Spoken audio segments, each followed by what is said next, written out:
자, 조금 쉬셨나요? 자, 보겠습니다. 우리 잠깐만 문제를 좀 풀어볼까 합니다. 192쪽을 볼게요. 192. 거기 이제 바이어스 문제가 몇 개 안 나오긴 했는데, 자, 8번부터 보겠습니다. 자, 역학 연구 결과 해석 시 고려되는 바이어스 중에 다음 사례와 부합하는 것은 됐고요. 이는 교육청에서 나온 문제거든요. 자, 면접 과정에서의 바이어스, 대리응답에서의 바이어스, 회상 바이어스. 아까 우리 회상 바이어스 기억하시죠? 이거는 선택이 아니라 정보 바이어스였죠. 그래서 대상자로 하여금 정보를 얻어내는 과정에서 바이어스가 생긴다. 그래서 답은 2번인 거고요. 그 다음에 9번 보세요. 자, 9번 보시면 특별한 중재를 받지 않아도 연구에 참여함으로써 행동의 변화를 유발하고 요인 자체의 변화를 가져오게 된다. 했던 거 기억하시죠? 이거 어디서 일어난다고 했어요? 코호트 연구에서 일어나는 거. 호선 효과. 그렇죠? 자, 그러면 10번. 요게 이제 말이 많은 문제였거든요. 자, 다음은 중 자살에 대한 조사 연구를 실시하는 경우에 확률 표본을 추출해서 자살 경험자에게 직접 조사를 했다. 자, 보세요. 자살에 대한 조사 연구야. 그럼 어떻게 해야 돼? 자살한 사람을 신경 써야 되겠죠. 그렇죠? 그런데 자살 경험자에게 물어본 거예요. 근데 자살한 사람한테는 물어볼 수 있어 없어? 이미 돌아가셨으니까 물어볼 수 없는 거죠. 그래서 이거는 무응답 바이어스고, 근데 솔직히 여기에 보기 중에 선택적 생존 바이어스가 있다면 그걸 답으로 하셔야 됩니다. 왜냐면 살아있는 사람에게만 한 거잖아요. 그래서 선택적 생존 바이어스가 있다면 그걸 답으로 하셔야 되는데 답이 없으니까 그랑 비슷한 무응답 바이어스, 대답을 할 수 없다는 거죠. 그래서 답을 2번으로 하시는 게 좋을 것 같고요. 그 다음에 11번 같은 경우는 제가 이제 말씀드리지 않은 건데, 자, 조기에 발견돼서 임상적인 질병 발생 시 발견될 때보다 생존기간이 길어 보이는 바이어스, 이걸 우리 조기 발견 바이어스라고 해서 답은 3번이거든요. 그러니까 이런 거죠. 진단의 시기를 앞당김으로써 검진을 받는 사람에게 생존율이 높아 보이게 되는 거야. 그러니까 그러니까 이런 거 있잖아. 암도 두 가지가 있어요. 진행률이 늦은 암이 있고요. 진행이 빠른 암이 있단 말이에요. 진행이 빠른 암. 예를 들어 진행이 늦은 암 대표적인 게 뭐가 있죠? 갑상선암. 그러니까 갑상선암 같은 경우에는 내가 조기 진단을 그냥 받았어. 진단을 받은 거야. 그래서 갑상선암이래. 그러면 그다음부터 이제 관리하나요? 근데 솔직히 관리하네요. 내 의사들은 그냥 지켜봅시다 이렇게 얘기해. 그런데 내가 이미 조기 발견을 했고 그다음에 그로부터 내가 한 30년 살았어. 그럼 나는 암이 되고 나서도 30년 동안 살았다 이렇게 얘기한다는 거죠. 그래서 발견하지 않으면 몰랐을 거를 미리 발견해서 마치 오래 사는 것처럼 착각을 하게 하는 거. 요거를 우리 조기 발견 바이어스라고 하는 거예요. 말 그대로. 근데 그때 당시에 영어로 나와서 이때 사람들 많이 힘들어 했었죠. 이렇게 있고. 그 다음에 아까 계산하는 거 있다 그랬잖아요. 그 계산하는 거 마저 하고 갑시다. 아까 그 문제가 맞았는데 제가 아까 슬쩍 지나갔는데 일단 95번부터 이건 아주 쉬운 거니까 95번부터 들어가겠습니다. 자, 흡연자 1000명과 비흡연자 200명을 대상으로 폐암 발생에 관한 전향적 대조조사를 실시한 결과 흡연자의 폐암 환자 발생 20, 비흡연자는 4명이래요. 그럼 비교 위험도, 상대 위험도를 구하라는 거지. 그럼 상대 위험도는 뭐예요? R1에서, 비교 위험도, 상대 위험도니까 R2분의 R1. 맞지?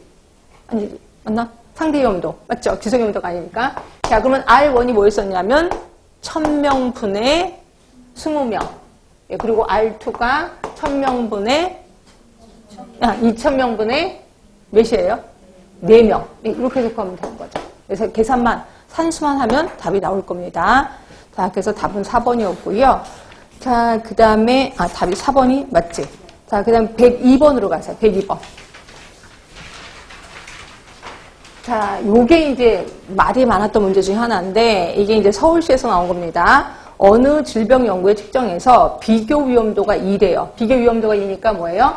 R2분의 R1이 2란 말이에요. 2. 그렇죠? 2 했을 때 기속 위험도를 해석하는 것으로 가장 알맞는 것은 이렇게 나왔어. 그럼 우리 기속 위험도를 뭘로 봤었냐면 R1에서 R2를 빼는 게 기속 위험도랐단 말이에요. 그러면 얘가 2면 뭘로 잡을까? 얘가 2라고 잡고 얘가 1로 잡으면.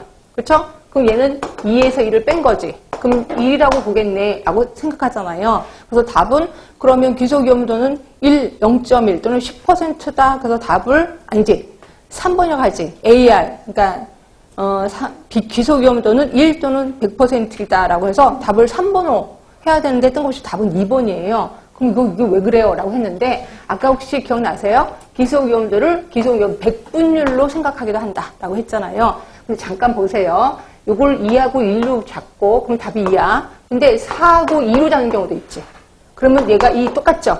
그럼 4하고 2일 때는 기소위험들은 어떻게 돼요? 4하고 2면 2가 되는 거예요. 그럼 또 여기를 6하고 3으로 잡읍시다. 그럼 2가 똑같이 돼. 그럼 여기서는 6 빼기 3 하면 또 3이 되는 거야. 그러니까 계속해서 기소위험들은 수치가 늘어날 수밖에 없는 거예요. 그렇죠? 그래서 이럴 때는 기소위험 100분율로 하면 딱 똑같아집니다. 자, 기소위험 100분율로 볼게요. 아까 기소위험도나 기소위험 100분이랑 똑같이 취급하는 학자들도 있다라고 표현했었잖아요. 그래서 기소위험 100분율로 하면 자, R1분의 R1-R2였거든요. 그러면 자, 2고 1일 때야. 자, 2하고 1, 그 다음에 여기 2. 그럼 답이 뭐가 나와요? 0.5가 나오는 거죠. 그렇죠? 그러면 4하고 2일 때 봅시다. 그러면 4하고 2, 그 다음에 4. 이때도 똑같이 0.5가 나와요. 그렇죠? 또 6하고 3일 때 똑같이 0.5가 나옵니다. 그래서 이거는 기소위험도라고는 했지만 기소위험 100분율로 구하시면 답은 나오는 거예요. 답은 2가 되는 겁니다. 그래서 이 문제를 내신 분은 기소위험도를 기소위험 100분이라고 똑같이 체크하신 분이구나 이렇게 보시면 돼요. 이런 문제 때문에 제가 아까 그 체크 포인트를 읽어드린 거고요. 자, 그 다음에 105번을 볼까요? 105번. 제가 아까 2차 발병률 얘기를 좀 안 해서요. 자, 우리 아까 발병률, 발생률 이런 거 배웠는데 2차 발병률이라는 게 뭐냐면 자, 이런 거예요. 어느 한 공간, 이 공간에 그 병을 갖고 오신 분이 들어왔어. 그 병을 갖고 오신 분이. 그래서 이분으로 인해서 다른 사람한테 옮기는 거를 우리 2차 발병률이라고 해. 이때는 발생률이라고 표현하지 않고 여기는 위험에 노출된 인구수잖아요. 그래서 이걸 2차 발병률이라고 하는 거죠. 자, 그래서 보면 발병률 구하는 거랑 똑같습니다. 자, 보세요. 건강한 9명의 가족이 있었었는데 초등학교에 다니는 자녀 3명이 홍역에 걸렸대요. 그리고 집에 계시는 면역력이 약한 할머니, 할아버지만 질병이 옮았어. 2차 발병률을 구하라는 거죠. 그러면 건강한 가족이 9명이에요. 그렇죠? 이 중에 할머니, 할아버지가 걸렸다 그랬지? 그러니까 2명이 걸린 겁니다. 근데 이미 3명인 아이가 걸렸잖아요. 얘는 걸린 애죠, 이미. 그러니까 3명을 빼주셔야 되겠죠. 그러니까 이때 3명은 아이를 발단 환자라고 하거든요. 최초의 환자. 우리 집에 들어온 최초의 환자를 우리 발단 환자라고 하는 거고요. 항상 발단 환자는 빼주셔야 돼. 이 친구 때문에 걸린 거니까. 이제 2차 발병률은. 그래서 이때는 9에서 3을 빼줘야 된다. 이렇게 보시면 돼요. 이게 2차 발병률입니다. 자, 그 다음에 107번도 좀 볼게요.